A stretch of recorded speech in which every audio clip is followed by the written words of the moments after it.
विभिन्न जिल्लाबाट आउनुभएका यहाँ सबैलाई नमस्कार। चितवनमा यहाँलाई धेरै हार्दिक स्वागत छ। चितवनको यो बसाइमा, यो भेलामा अनि यो नारायणगढको यो आदिकवि महाकुमारी हाम्रो यो जुन भेला छ, यो भेलाबाट र यो आइसिटीसँग रिलेटेड यो आफ्नो टिचिङ लर्नमा आइसिटीको प्रयोग गर्ने भन्ने एउटा तिर्का लिएर आउनु भएको छ। यहाँ केही हदसम्म भने पनि यहाँले एउटा अमृत जस्तै पानी विश्वास लिएर चाहनुहुन्छ। साथै तपाईँहरू स्वस्फूर्त तरिकाले यहाँ आउनुभएको छ। कसैले तपाईँहरूलाई काम गरेर यहाँ आउनु तपाईँहरू ठुलो भत्ता पाइन्छ भनेर पनि यहाँ आउनुभएको होइन, स्पष्ट थाहा छ। स्वस्फूर्त तरिकाले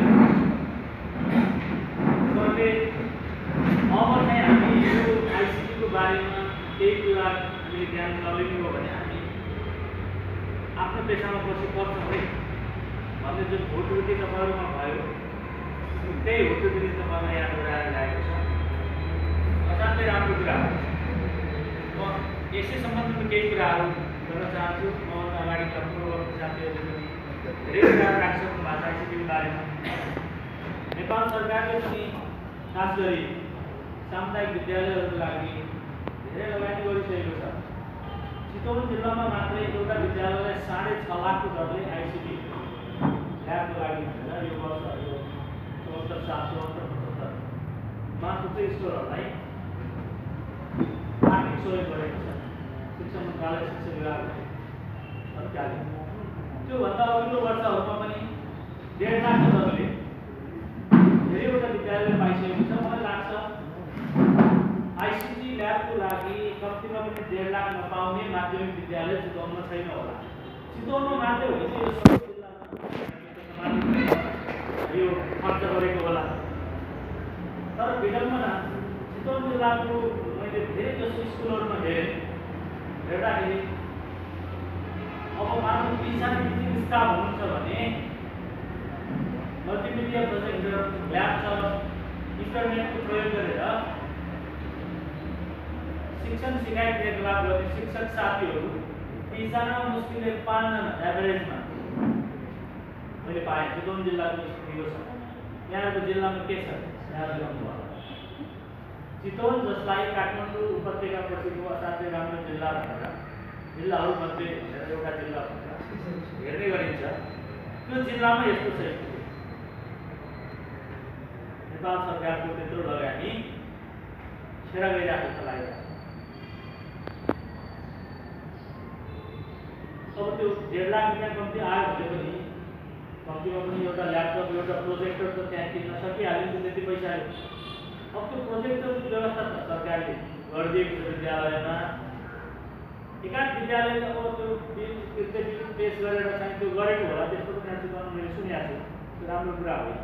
अधिकांश विद्यालयले त्यो व्यवस्था गरेको छ। तर त्यो सामग्री, त्यो डिभाइस चलाउने शिक्षकहरूको अभाव घटिएको छ चितवन जस्तो। मलाई लाग्छ अरू जिल्लाको अवस्था पनि यही। 75 जिल्लामा सामुदायिक संस्थागत विद्यालयहरू धेरै छन्। अब जम्मा यति मात्रै साथीहरू स्वस्फूर्त तरिकाले यहाँ आउनु भनेको त्यो पनि एउटा के भने यति मात्र शिक्षक त होइन।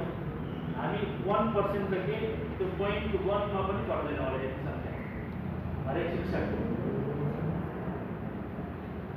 अब सामग्री र नेपाल सरकारले दिएको छ। अब त्यो सामग्री प्रयोग गर्ने प्रोफेसनल डेभलपमेन्टका क्रियाकलापहरू पनि अब टिपिटीका तालिमहरू पनि ती कुराहरू पनि जोडेर कार्यक्रमहरू ल्याउन जरुरी छ जस्तो लाग्छ। तथापि तपाईँहरू विभिन्न सङ्घ संस्थामा लाग्नु भएको छ, नेटवर्कहरूमा लाग्नु भएको छ। जस्तो अङ्ग्रेजी शिक्षकहरूको छ एउटा नेल्का, अहिले होमरा सर यहाँ जसरी बोलिराख्नु भएको छ, म यो गर्न सक्छु, त्यो गर्न सक्छु। मैले जसरी यहाँले मलाई एउटा आइसिटीमा अलिक दखल राख्ने टिचर भन्ने एउटा उपाधि दिनुभएको छ, त्यो सबैको श्रेय चाहिँ अङ्ग्रेजी शिक्षकहरूको एउटा संस्था छ नेल्का भन्ने, त्यसलाई जान्छ। नेल्काले बेला बेलामा यस्तै खालको भेलाहरू राख्छ। हामीले एउटा बाटो देखाइदिन्छ यसरी जान्छ है भनेर। बेला बेला अमेरिकन एम्बेसी, ब्रिटिस काउन्सिल यिनीहरूले स्कलरसिप खुलाइराखेको हुन्छ। अनलाइन उनीहरूले पैसा दिन्छ अमेरिकाको युनिभर्सिटीलाई, उनीहरूले सेलेक्सन गर्छ अनि 6-7 हप्ता लामो कोर्सहरू अनलाइन कोर्सहरू गराउँछ। घुमराजीले पनि धेरै गरिसक्नु भएको छ, मैले पनि त्यस्तो कोर्सहरू धेरै नै गरिसकेका छु। अब हामीलाई चाहिँ के लाग्छ भने विद्यार्थीहरूलाई यो दूर शिक्षा हुन्छ नि, दूर शिक्षाको कार्यक्रम पनि हामी चलाउन सक्छौँ जस्तो लाग्छ। नेपालभरि छरिएर बसेका 10 कक्षाका विद्यार्थीहरूलाई हामी अङ्ग्रेजी पढाउनु पऱ्यो भने तिनीहरू स्कुलमा जानु पर्दैन, हामीसँग आबद्ध हुनु पऱ्यो, उनीहरूसँग एउटा ल्यापटप हुनु पऱ्यो, उनीहरू घरमा इन्टरनेट जोडिनु पऱ्यो। हामी यसरी पढाउन सक्छौँ जस्तो लाग्छ। 1 वर्षभित्र हामीहरू उनीहरूलाई घर घरमै बसेर दिनमा 1 घन्टा समय उनीहरूले दिने हो भने हामी एसई परीक्षामा राम्रो नम्बर ल्याएर कलेज पास गर्न सक्छौँ जस्तो लाग्छ। त्यो खालको टेक्निकहरू, त्यो खालको करिकुलम बनाउने सिपहरू, त्यो खालको चाहिँ त्यो दूर शिक्षा चलाउने डिभाइसहरू चलाउने तरिकाहरू हामीले सिकिसकेका छौँ। अनि यो सिप चाहिँ हामीले त्यसै खेर गइरहेको जस्तो लाग्छ।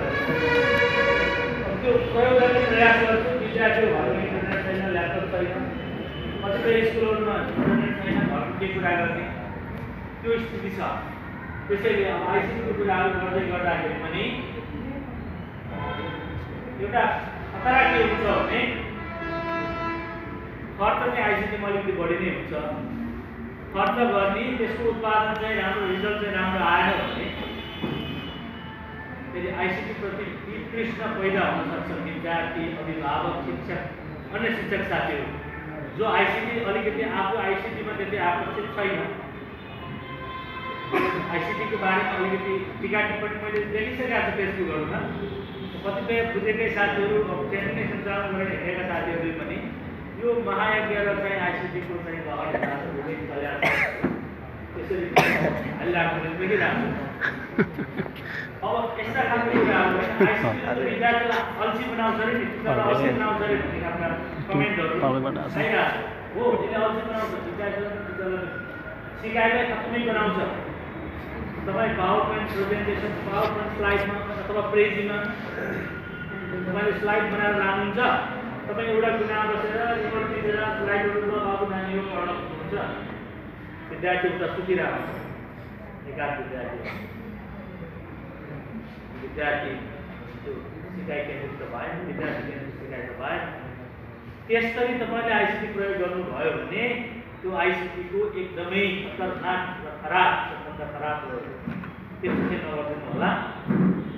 अब आइसिटी केको लागि त हामी केही वर्ष अगाडिसम्म मानव एउटा स्वास्थ्य पढाउने शिक्षकले रक्त सञ्चार प्रणाली पढाउँदै गर्दा एउटा पर्चामा चित्र देखाएर यो मुटु हो, यो फोक्सो हो, खराब रगत यसरी यताबाट आउँछ, यसरी जान्छ भनेर हामी सिकाउँथ्यौँ।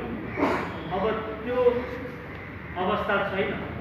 हामी युट्युबमा एनिमेटेड भिडियोमा एनिमेटेड भिडियोहरू जति पनि पाउँछौँ, जस्ताको तस्तै मानव शरीर देखाएको हुन्छ, एक्ज्याक्ट मुटु कहाँनिर हुन्छ, कस्तो हुन्छ भन्ने भिडियो हामीले देख्न सक्छौँ।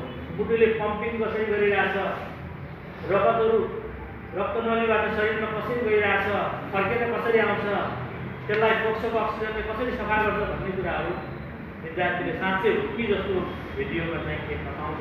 अब विद्यार्थीले त्यो एउटा पर्चाबाट सिक्ने होइन, यो भिडियोबाट सिक्ने अवसर पाउनुपर्छ।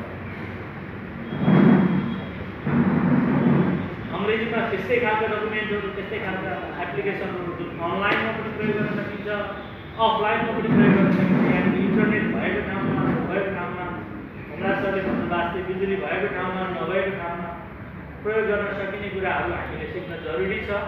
यो हाम्रो सुरुवात हो। यो सुरुवातले धेरै धेरै राम्रो कामहरू गर्नेछ भन्ने मैले विश्वास लिएको छु र यो जुन बसाइ छ त्यो अत्यन्तै सफल होस्, अझै यो बढ्दै जाओस्, शुक्ल पक्षको चन्द्रमा झन् ग्रोथ हुँदै जाओस् भन्ने शुभकामना दिँदै भनाइ एक ल्याउन चाहन्छु। मेरा आदरणीय सर भट्टुलाल तामाङलाई महत्त्वपूर्ण भनाइको लागि र यस विद्यालय